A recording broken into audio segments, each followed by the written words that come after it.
When I was a young lad back in the late 60s, early 70s, I got so jazzed up when on Sunday nights you saw like CBS special presentation. You knew you're in for something good. Well, guess what? We got a market call special presentation today. January 5th, the year is flying right by. I am Guy Adami. Today we have a special episode of our market call fans, the 2022 Global Political Outlook edition of Market Call. Joining us today, the great, and she is great, Tina Fordham, partner and head of global political strategy at Avonhurst, and Mark Loehr, the CEO of OpenExchange. Today's special episode of Market Call is being brought to you by our presenting sponsor, OpenExchange.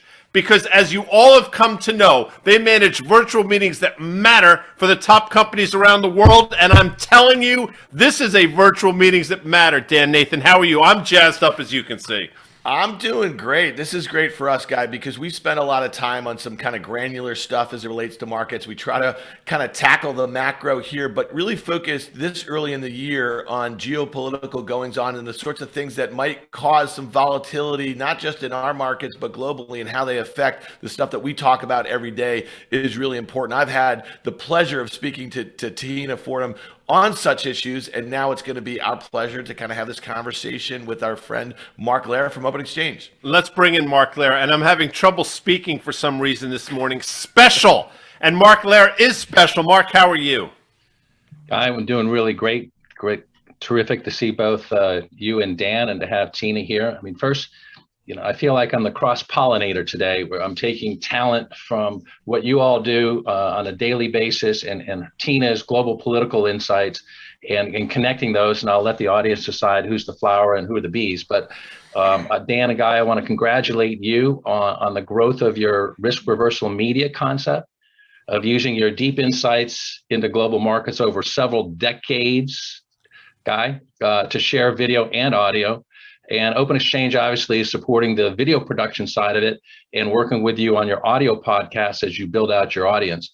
And so we know, which is great, you're going to be expanding your video portfolio in 2022.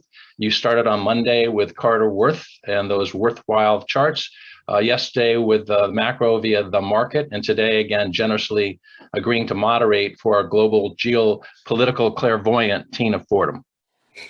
Well, it's great to listen. The partnership with OpenExchange has been wonderful. We've gotten to know you, obviously, but we've gotten to know a number of the people on the team. And not only have they been wonderful to work with, I think both Dan and I can speak for Dan on this. We consider them friends as well. So we look forward to 2022. We have some big plans, and we're thrilled that you're going to sort of be the engine behind it, Mark. So I want you to sort of get into it with Tina. Dan and I are going to be here for you, but let's get this thing started.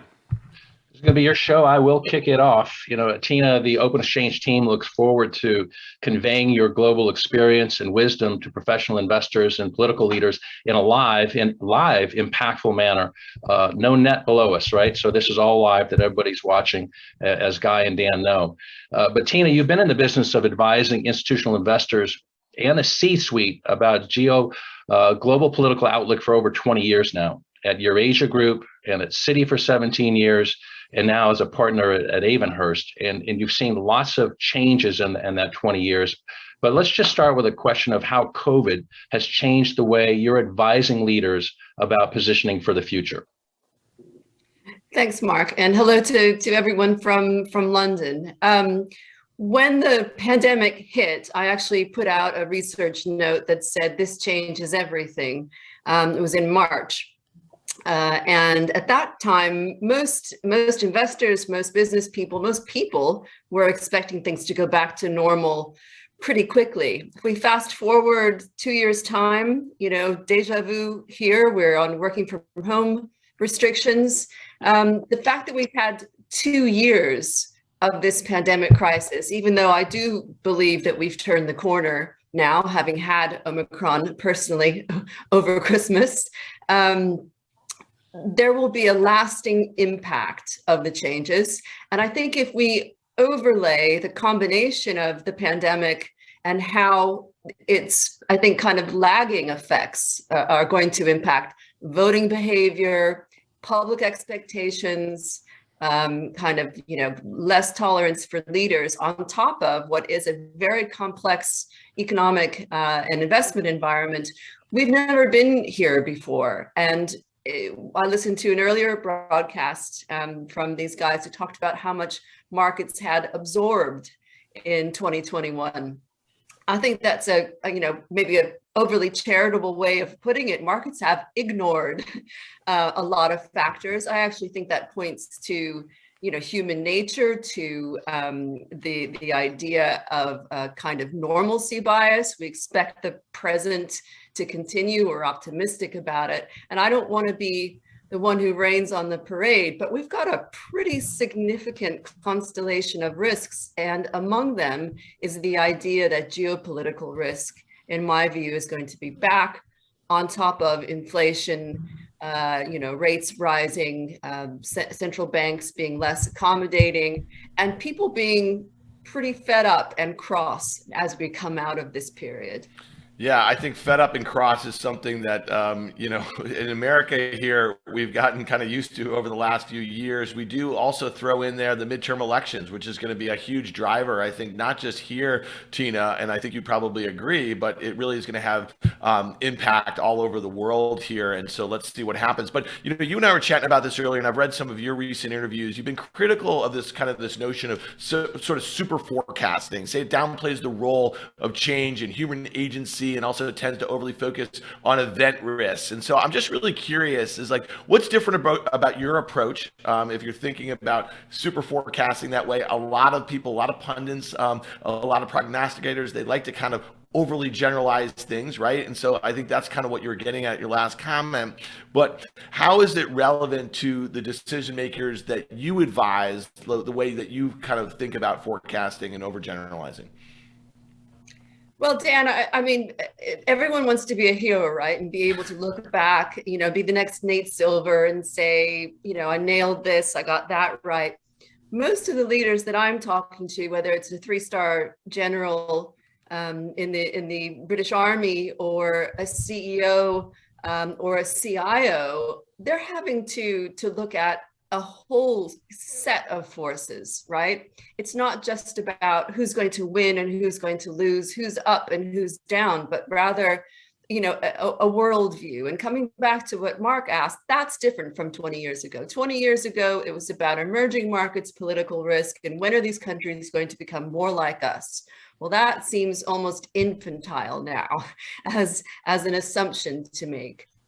I saw a great chart about how much global GDP was produced by so-called non-free nations. We've got an incredibly complex environment. And if you want to go around and make kind of point forecasts and talk about binary outcomes, invasion in Ukraine, no invasion, there's a big audience for that. But more sophisticated business leaders and decision makers need to have a lot more nuanced set of views. So my focus in my approach is about plausible scenarios rather than the base case plus tail risk, and the tail risk probably isn't going to happen, so let's ignore that bit. So how do you start, Tina? Like, what's the starting point for all this? Because I'm sort of that blunt instrument, and there's nothing nuanced about me, as you probably have come to learn. So what's your starting point for all of this? Well, I'm used to guys like you, over 20 years on the street, and I think it's important to find a way to meet in the middle. And I do tend to win the fight, Guy. If you want to go there. You need a combination of looking at what our old friend Donald Rumsfeld called the known knowns. And so that's elections. We've got French elections. We have a decision to be made on the Italian presidency, which isn't a market moving event. We have got US midterms, obviously, which didn't used to be anything investors focused on very much. I mean, US elections, which party wins, who's up and who's down. And we have the 20th Chinese Communist Party Congress. So those are the events. And then we look at the backdrop. But what I think I really try to do differently is say that none of this stuff happens in isolation. So if I'm talking to a US investor and say, hey, I'm really worried about Belarus bringing down a Ryanair plane and refugee flows, they'll say, doesn't matter to me. And fair enough, because unless you have exposure in those markets, why would it matter? But my approach is all about integrating, synthesizing, taking a holistic view and saying, hold on, Russia is making a lot of mischief in quite a lot of geographies at various levels without yet triggering a military response. How long can that carry on? Yeah, so that's a great point. I mean, can we focus on that for a little bit? Because, thinking about some different risk assets, Tina, you've seen what's happened in nat gas here in the US. It's come in really hard. And then over in Europe, it's a totally different situation. And for a lot of the reasons that you just meant, the mischief of the Russians on the Ukrainian border, we all see it every morning. You wake up, there's a different story about how these satellite images are showing the buildup. And you just talked about the potential for a commercial airline being shot down. That has happened in this situation with the separatists, right, in the Ukraine over the last decade or so. What are the sorts of situations as it relates to Russia that will be on risk managers, like front page or top of mind, or those who are managing big buckets of risk that maybe that doesn't fall, right? Maybe nat gas prices is not a concern of theirs, but some sort of destabilization in Eastern Europe might be. And is that something that you expect to kind of build up over the course of 2022?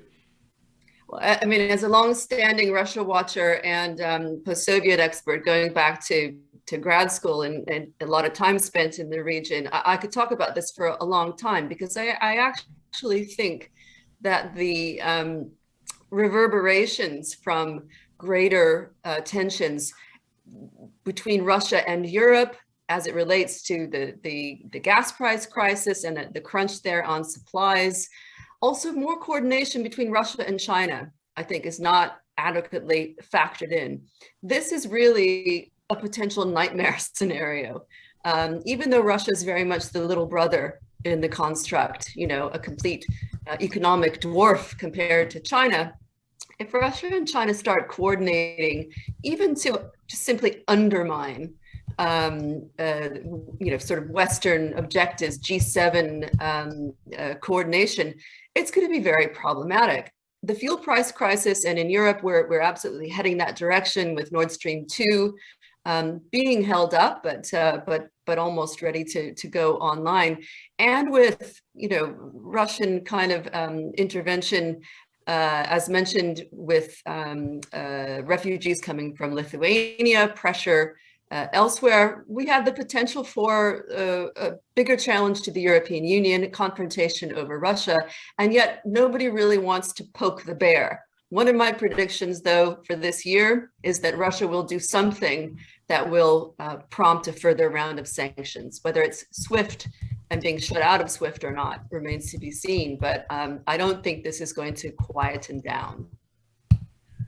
Tina, it's Mark. It's some of the other things that we're reading and seeing actually on OpenExchange TV is that this decoupling that's going on from a globalization perspective, and we've had a 20-year run, as you know, that has kind of created productivity, and now we're seeing both China and, as you just said, Russia, not necessarily coordinated, but certainly working in similar veins to do their own thing, protect their interest, protect their supply chain, to protect their energy.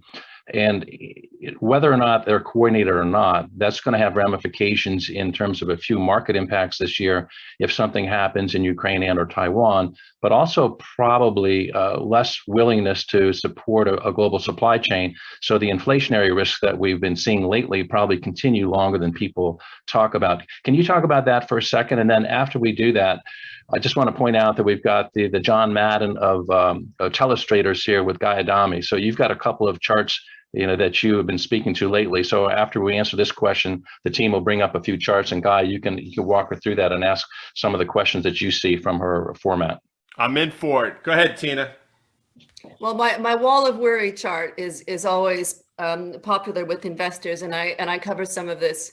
And again, kind of unpacking how these risks work together is quite important. It doesn't really lend itself to a list of predictions and taking shortcuts. Talking about Russia and China, we need to first establish, what do they want? What is the driver behind, disruptions or confrontational behavior? Because I think if you don't understand the macro, you can't really anticipate, appetite for taking bigger risks. And it's pretty straightforward from a geopolitical perspective. Both Russia and China want to be the regional hegemons, meaning they want to be able to do what they want in their neighborhoods without triggering a military response. The trouble is that US foreign policy going back 150 years is all about that never being allowed to happen. And I think that point is not appreciated. Many investors would say, why shouldn't they be able to do what they want in their own neighborhoods? And that's something that we can debate, but US foreign policy has been explicitly about preventing that from happening. And another kind of driver for all of this is to undermine US hegemony with parallel institutions, with the AIIB, and changing the rules of the game, particularly to suit China. Now that chips away at the globalization idea, which has been driven by kind of convergence to joining global institutions. It wasn't that long ago that Putin was really focused on Russia joining the WTO. The US pushed for China to join the WTO. Now the possibility is that that the global trading system and the knock-on effect to supply chains is that we don't have those rules that have really underpinned global expansion, global growth, and benefited US companies in particular. Well, it's interesting. Mark mentioned John Madden. Maybe he was the inventor of the telestrator. But Tina, as you know, Mike Fratello was the czar of the telestrator. If we can put that chart up one more time, I look at it and it's interesting. You would never think that central banks present geopolitical risk, but I think they absolutely do. And at the bottom left is interest rates, rises, and inflation. And I got to tell you something. To me, they're all scary, but the bottom left is the one that scares me the most. What are the chances that central bank missteps or just central banks going forward on this tightening and raising rates platform, what are the chances that that becomes the biggest disruptor to the market this year? Well, without being an economist, even from my vantage point, I agree with you. That is all roads lead back to the Rome of what central banks are going to do. And we've had a lot of debate in the United States about kind of altering the mission of central banks. But in a time, let's say over the past 10 years plus, going back to the global financial crisis, super empowered central banks have saved the day. They have provided the put. Geopolitical risk has had a very modest impact on markets. Why? Not because the world is peaceful and harmonious, but because of all the liquidity in the system. And so investors need to worry about rates and inflation in and of itself in the traditional sense. But my point is that they are going to have a compound effect on this whole array of factors: weaker leaders, public dissatisfaction. People don't remember what it's like to have price rises or for rates to go up. Like, when my dad was paying the mortgage on our house in the 1970s, it's not in the recent memory of most investors. And I think that kind of, people being dissatisfied and cross idea is going to come out in surprising ways.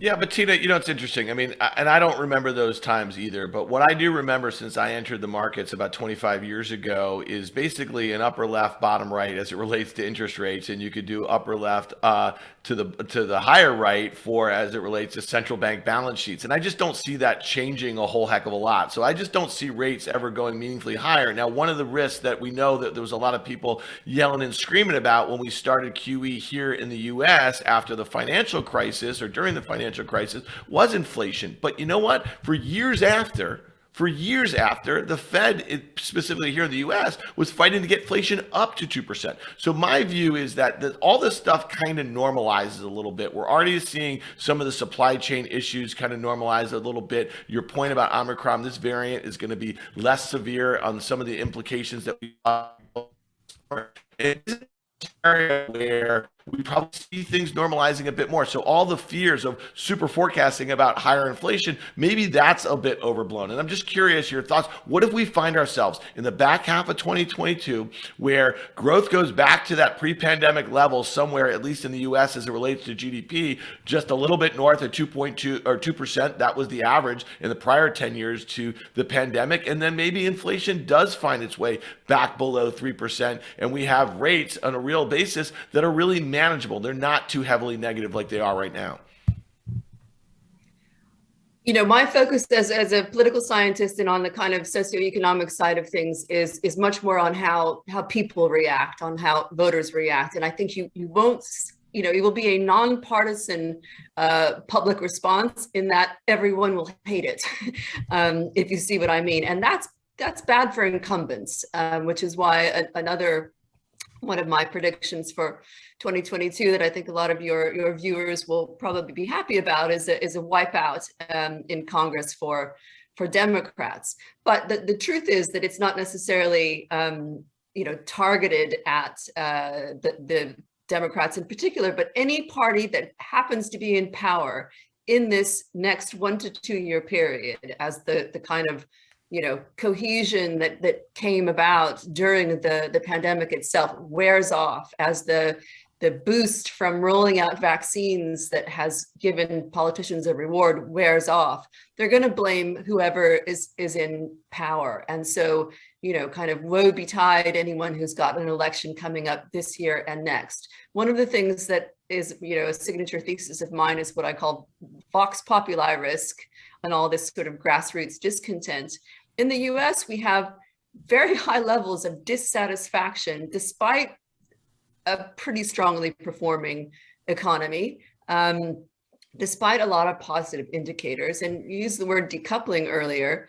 That's something that you can apply to public sentiment. They're kind of unhappy with good circumstances, and whether they magnify other developments. I mean, yes, 2% inflation isn't necessarily something that worries economists, but inflation plus, kind of will wipe out the wage gains that we're seeing.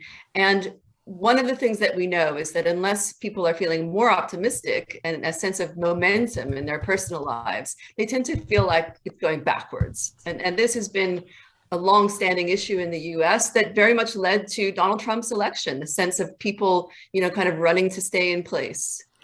I see Vox Populi and I think of Banco Popular, but I'm a bit of a, as you mentioned, I'm a bit of a meathead. But listen, you also brought with you with 23 minutes in, we really... I don't think I said that. I know, I'm putting words in your mouth, but we haven't really talked about COVID in earnest, and you brought with you a COVID heat map. So let's take a look at that and how that sort of plays into, it feels as though our markets, the U.S. market, is sort of factored in this Omicron variant. We've moved past it in a number of different ways, but you're looking at something I think entirely different with this map. Yeah, I mean, our approach with this, which we developed a year ago, so we've got a year's worth of data on the 27 largest economies, was to try to look at a set of factors which would be complementary to what everybody else was looking at, which was infection rates, basically, and other more epidemiological factors. So it's a very unusual grouping of countries, first of all.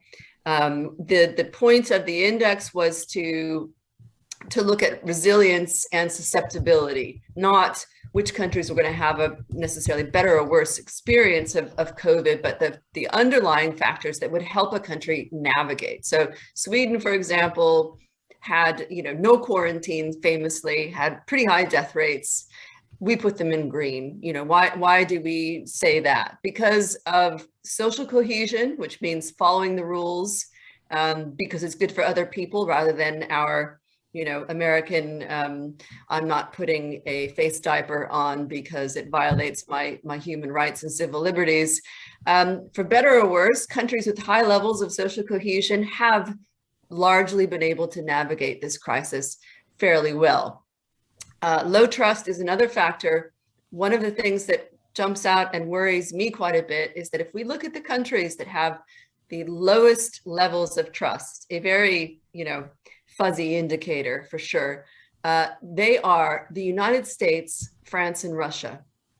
Now, those countries don't have very much in common if we were to try to bucket them in, traditional economic terms or otherwise, but they are characterized by very low levels of trust in society, in government, and in the media. That has really played out massively when it comes to coping with COVID.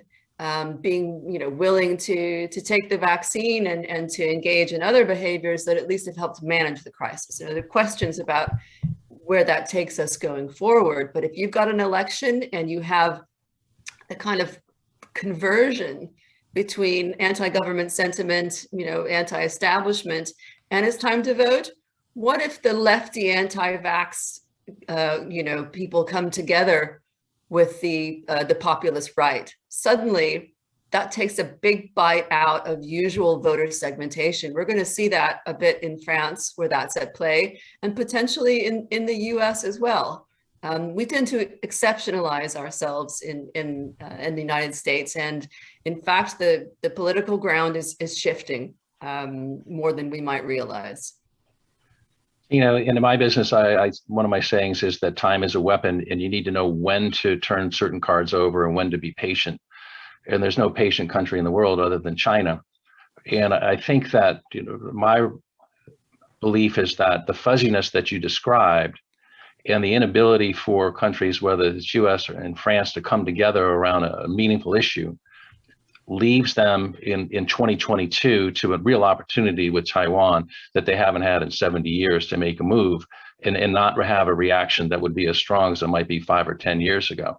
And then combined with that, with Putin saying, okay, now I need to finesse my move with Ukraine. And again, not that they're coordinated, but both of them have time in 2022, which is very interesting for them to think about if that's the time to play this card. If that were to happen in the first or second quarter, how do you think different countries react to that? Do we kind of stand back and watch, or do we kind of have a few ships float around, Taiwan and try to slow them down? But I don't. If they want to get aggressive, this is the year to do that. That's what I'm thinking, and that's where your overlay of the geopolitical framework really plays into markets, I think, for 2022.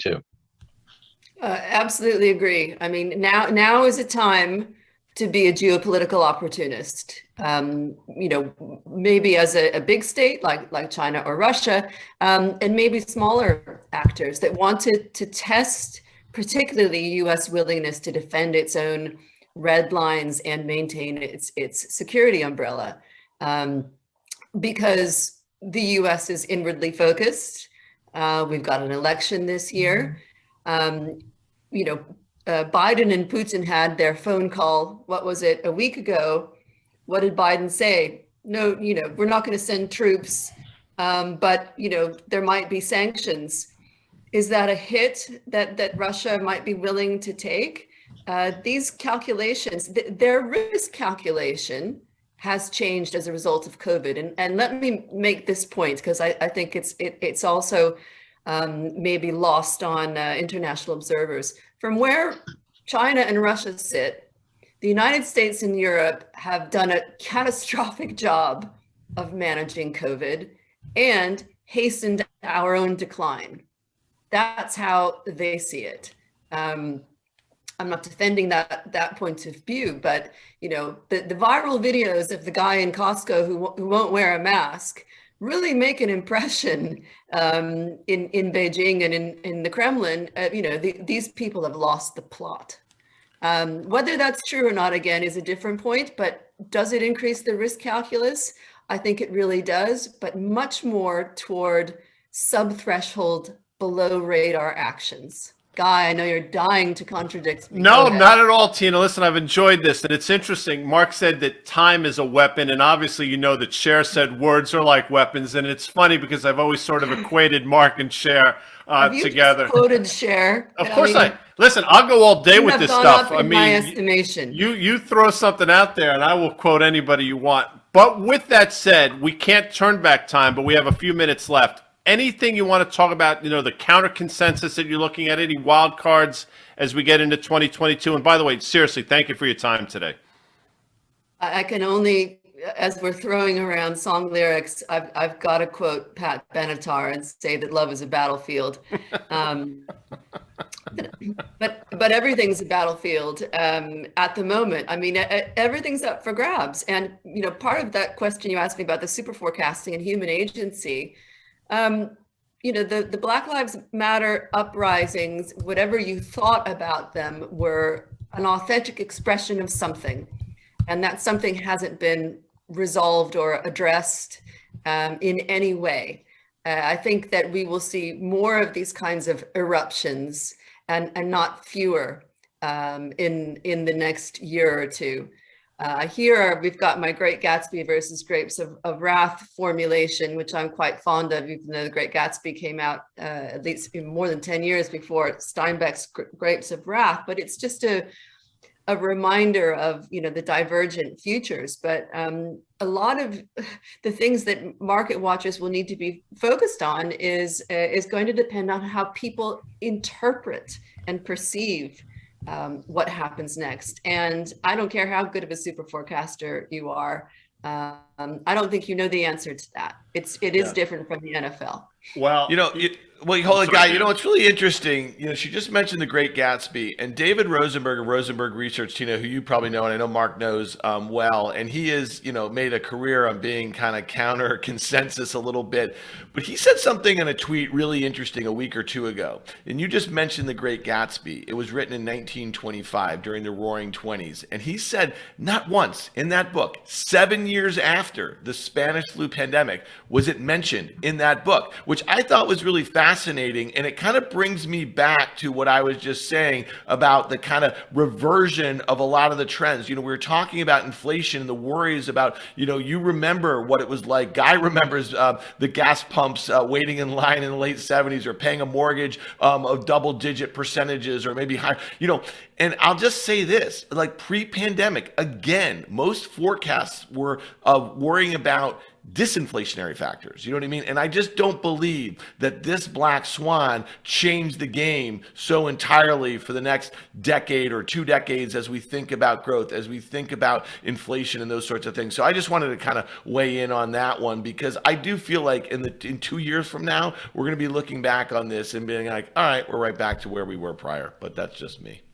Okay, well, let's you and I agree to keep debating that, because I promise you I will find data points and trends that we can trace back. And if I'm not overstaying my welcome, your Spanish flu point is a very important one, I think, because collective amnesia is definitely a possible response. Yeah. But my suggestion is that it won't be universal. It'll vary by country. The Spanish flu phenomenon it's a surprising one, especially because it killed so many younger people. Mm-hmm. But it got very much folded up in the aftermath of World War I. And that is a big factor. And, Vox Populi risk thesis tells us that's not going to happen again. A very interesting paper put out by the NBER, National Bureau of Economic Research, looked at where in Germany in the 30s, there was the highest support for the Nazi Party. That was 20 years after the Spanish flu epidemic. It was in areas that had suffered the highest number of casualties due to the flu. So it's not going to be, shock events. It is going to be much more subtle, nuanced, all that stuff that markets may not like to take notice of. But I think that there will be changes in personal risk appetite and what leaders are willing to do as well. We've also got a lot of old leaders. They won't be around forever. Nor will I. So, Tina, it's interesting. You mentioned the great F. Scott Fitzgerald. By the way, Leo killed it in that movie. I'm just telling you, I'm a huge Leo fan, as I'm sure you are. But you also use the word eruption. So what do I think of? Well, of course, I think of the great Eddie Van Halen off the first Van Halen album, Eruption, right into really got me. Eddie was a genius, as was his brother, by the way, a very underrated drummer. David Lee Roth is a frontman. What can you possibly say, Tina? But what I will say is this. Thank you so much. Tina Fordham, honestly, you're going to call Mark after this and say, if you ever put me on with that guy again, I'm going to leave planet Earth. But that's neither here nor there. But you are the partner and head of global political strategy at Avonhurst. Mark Loehr, thank you so much, the CEO of OpenExchange. Today's episode of Market Call was brought to you by our presenting sponsor, singular, OpenExchange, Dan, because you know, I know, Mark knows, and now Tina knows. They manage virtual meetings that matter. We'll see you tomorrow, Thursday, January 6th, for Market Call Street Research with Liz Young. Audi 5000 for me and everybody else. Thanks, folks.